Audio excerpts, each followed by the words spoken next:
Assalamualaikum and good day sa lahat mga followers namin sa Palawan Sweetlegs at subscriber sa YouTube channel natin, Nard Sweetlet Farm. So ngayon guys, bibisitahin natin yung nirehab nating farmhouse dito sa Tawi-Tawi. Yun po yung tree story na nirehab natin yung February at sinimulan natin i-operate nung March 6 kung hindi ako nagkamali. So after more than 2 months, titingnan po natin kung ano yung development. Tara, pasukin natin. So ito guys, ito yung loob ng ating farmhouse ngayon. Ayan, may mga pugad na. After more than 2 months, pagkatapos natin rehab, ayan, may mga pugad na. So ganun kabilis, ganun ka-effective itong Audax tweeter. Audax AX65W ang ginamit natin dito, yung transparent red. Ayan.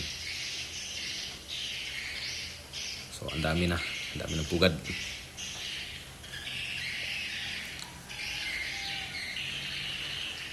Ayan, yung mga ibon hindi pa lumalabas, steady lang dyan sa loob. Itong tinitingnan natin yan is ground floor pa lang. Hindi na tayo aakyat ng second floor para hindi na ma-disturb yung mga ibon natin.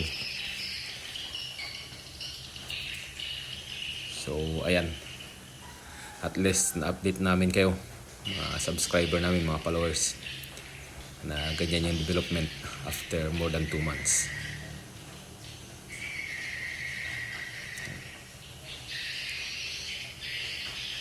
Ganda ng development using Audax.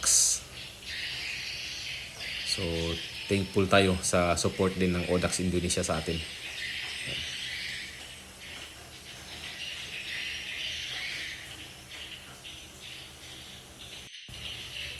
Doon pala sa second floor, na-check na rin ng mga kasama natin. Bali may 21 na napugad. So dito sa baba, binilang nila 24 naman napugad. So all in all, nasa 45 na for just more than 2 months. So last kasi na umalis tayo dito sa area na to is March 6. So ayun, bilis ng development. Nakakabawi kaagad yung farmhouse.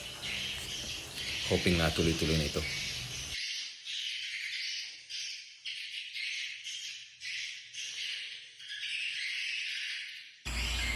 So sa ngayon guys, yan lang muna yung magbibigay namin update sa inyo. So every time na mag-check tayo nitong farmhouse, i-update din namin kung ano na yung development nitong farmhouse na na-rehab natin. Hanggang sa muli, kita-kits ulit tayo sa mga susunod nating video. Thank you.